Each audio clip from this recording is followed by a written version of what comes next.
Welcome to the Teen Take, where Gen Z breaks down politics in plain language. I'm your host, Thaddeus.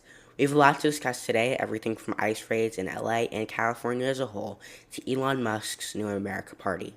Let's get into it. First up, the ICE raids in California. Earlier this month, ICE, which many are calling a secret police, and the California National Guard stormed into MacArthur Park in Los Angeles. They are equipped with full riot gear, including armored vehicles and tear gas. During these specific raids, summer camps in MacArthur Park were underway. Even though no one was arrested, LA's Mayor Karen Bass called it, and I quote, an outrageous and un-American assault. Just imagine being at summer camp or even just at the park with your family and seeing that scene unfold.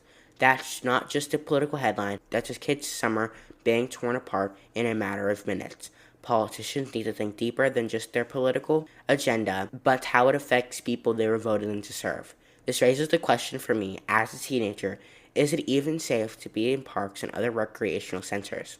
Next up, President Trump announced that imports from the European Union and Mexico will face a 30% tariff starting on August 1st. EU trade ministers just met in Brussels on Monday, and they were very clear. They won't stand for it.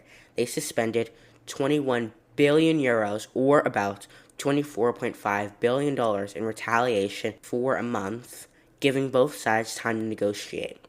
They are also preparing a much bigger 72 billion euros, or about $84 billion package if no deal is reached. In the letter sent by President Trump to the Mexican government, he acknowledged that Mexico has helped stop the flow of undocumented immigrants into the United States.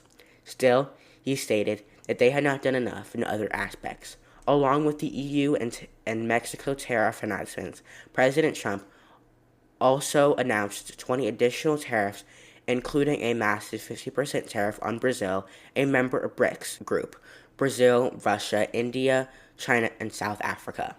Because these countries are allied in what Trump calls anti-American policies, he's also imposing an extra 10% tariff on all BRICS members. But Brazil is facing the highest penalty, not just for its trade reasons, but because of the criminal charges brought against its former president, Jair Bolsonaro. Trump and Bolsonaro are political allies, and Trump has openly defended him. He's even threatened higher tariffs on Brazil unless their courts drop the charges against Bolsonaro. The charges include plotting a coup, trying to overturn Brazil's election, and running a secret spy ring to go after his political enemies. I wonder why these two are friends. Now moving back to the European Union, the EU, along with a few other countries, are currently negotiating a trade pact that notably excludes both the United States and China. This could have negative effects on both the American economy and potentially increasing the prices of many goods. While I might not have all the details, these talks seem to have gained momentum after the U.S. imposed tariffs under the Trump administration. Much of this has stemmed from concerns about the unpredictability of both the U.S. foreign policy and the United States' economy. Tariffs have been a defining point of President Trump's term, but they still have not worked. When he first announced his tariffs on Liberation Day, the economy plunged, and Trump instated a 90-day pause in which he was supposed to make 90 trade deals. That time ended a few days ago, and yet only 2 trade deals were made. That pattern seems to be the defining principle of the Trump administration: big promises, flashy announcements, and very little real success.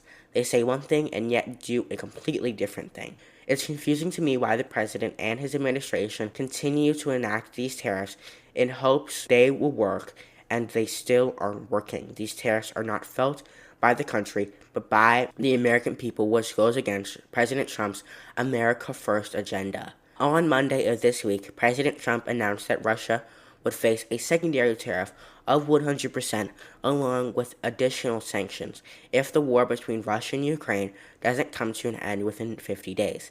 During a public press appearance with the NATO Secretary General Mark Rutte, Trump said, "We're very unhappy with them, Russia, and we're going to be doing very severe tariffs if we don't have a deal in 50 days.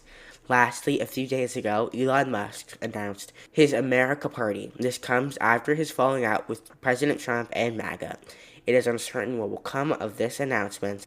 If the American Party wants to unseat in Congress, it will likely target independent districts and districts with low voter turnout. If the American Party really wants to make waves and lead, they should talk to the Americans, not just through X feeds and press releases. That's all I have for you today. If you like today's podcast, I hope you consider listening to next week's podcast and share it with all your family and friends. Stay loud, stay smart. I'm Thaddeus, and this was the Teen Take.